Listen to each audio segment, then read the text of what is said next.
Presiden Joko Widodo melantik Dito Aryo Tejo sebagai Menteri Pemuda dan Olahraga pada Senin 3 April 2023 kemarin di Istana Negara, Jakarta Pusat. Pelantikan ini berdasar pada keputusan Presiden RI nomor 26/P 2023 tentang pengangkatan Menteri Pemuda dan Olahraga Kabinet Indonesia Maju periode tahun 2019-2024.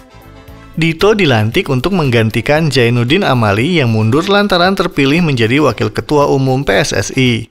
Lantas, siapa itu Dito Aryo Tejo?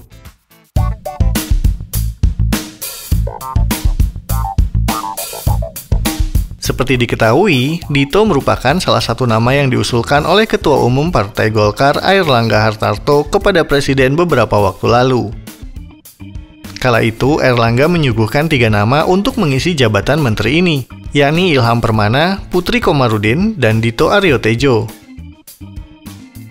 Dari 3 nama tersebut, Presiden menilai Dito lah yang paling cocok untuk mengisi jabatan Menpora ini. Lalu, seperti apa rekam jejak dari sosok Dito ini? Berdasarkan penelusuran tim Priangan.com, Dito merupakan Ketua Umum DPP Angkatan Muda Pembaharuan Indonesia periode 2017-2022. Ini merupakan sebuah organisasi kepemudaan yang berada di bawah naungan Partai Golkar.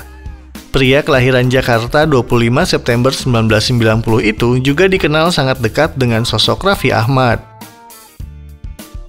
Dito pada tahun 2021 lalu tercatat pernah bekerja sama dengan Raffi Ahmad dan CEP Prestige Motor untuk membentuk sebuah tim, yakni Rans Sport. Bahkan tak berhenti sampai di sana, kedekatan Raffi dengan Dito terekam melalui bidang lain. Misalnya saat ini Dito juga menjabat sebagai Chairman Rans Nusantara FC yang berlaga di Liga 1 2022-2023, serta bagian dari Rans Peak Basketball yang notabene masih bentukan Raffi Ahmad.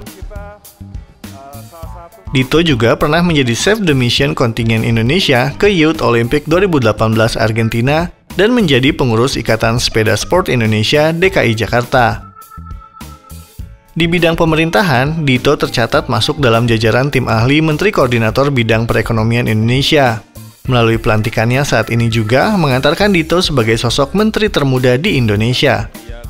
Yang pasti melanjutkan apa yang sudah dimulai dari sebelumnya Pak Zainuddin Amali, semua program seperti desain besar olahraga dan juga sentra pelayanan kepemudaan nasional.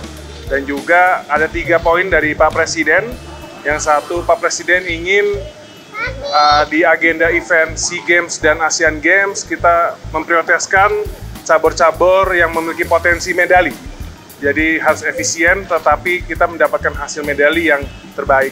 Dan kedua, arahan Pak Presiden ingin liga-liga pertandingan olahraga itu masif dilaksanakan di level tingkat pendidikan, sekolah, dan kuliah. Dan juga untuk rakyat kita diminta untuk menggalakkan liga antar kampung. Dan ketiga, Pak Presiden sangat peduli dan ingin ekosistem sport industri Indonesia ini semakin maju dan semakin established. Dan untuk pemuda, Pak Presiden ingin pengembangan pemuda itu lebih kepada arah kewirausahaan dan juga profesionalitas.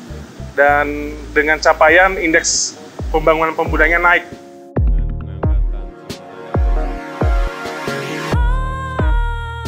Selain melantik Dito, Presiden Joko Widodo juga melantik Komjen Pol Riko Amelza sebagai Kepala Badan Nasional Penanggulangan Terorisme.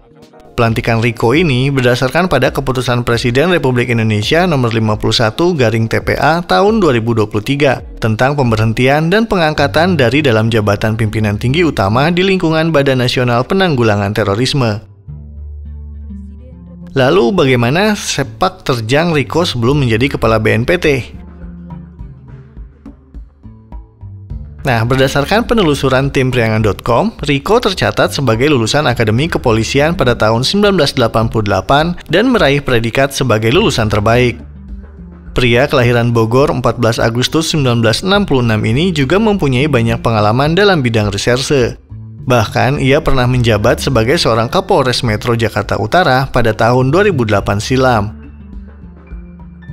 Tak berhenti sampai di sana, setahun pasca menjadi Kapolres, Riko terpilih menjadi ajudan presiden yang kala itu dijabat oleh Susilo Bambang Yudhoyono. Karirnya di kepolisian juga terus bersinar seiring berjalannya waktu. Riko pernah menjabat sebagai Wakapolda Jawa Barat pada tahun 2013, serta menjadi Kepala Sekolah Tinggi Ilmu Kepolisian Lemdikpol setahun setelah menjabat sebagai Kapolda. Pada tahun 2016 dan 2019, Riko menjadi Kapolda Sumatera Utara dan Kapolda Jawa Tengah. Lalu pada tahun 2020 dan 2021, Riko menjadi Kepala Baintelkam Polri dan Kepala Lemdiklat Polri. Sedangkan pengalamannya di bidang terorisme, Riko tercatat pernah ikut menangani kasus teroris Dr. Azhari dan kelompoknya di Kota Batu, Malang, Jawa Timur tahun 2005 lalu. Pasca pelantikan kemarin, Riko mengaku akan berusaha semaksimal mungkin untuk menjalankan tugas sebaik-baiknya. Dalam urusan terorisme ini, beliau mengaku akan lebih mengutamakan tindakan pencegahan serta mensinergikan semua kekuatan yang ada.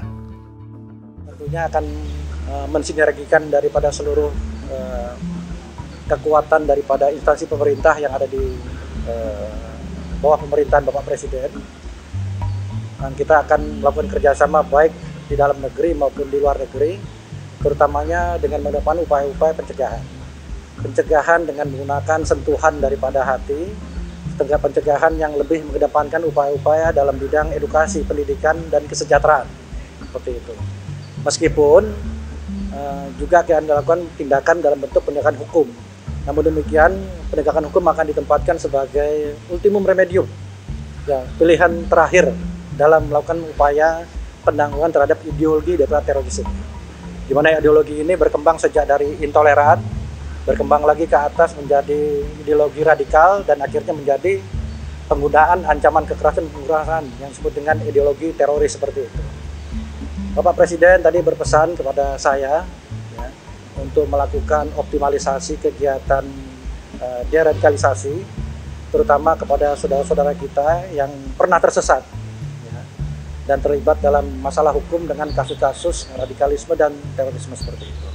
Dan kita tentunya akan menggunakan berbagai upaya, ya, pendekatan secara preventif, secara persuasif, tentunya dengan mengedepankan upaya pencegahan. Prevention is better than cure. Prevention first. The law enforcement only, the ultimum remedium strategy.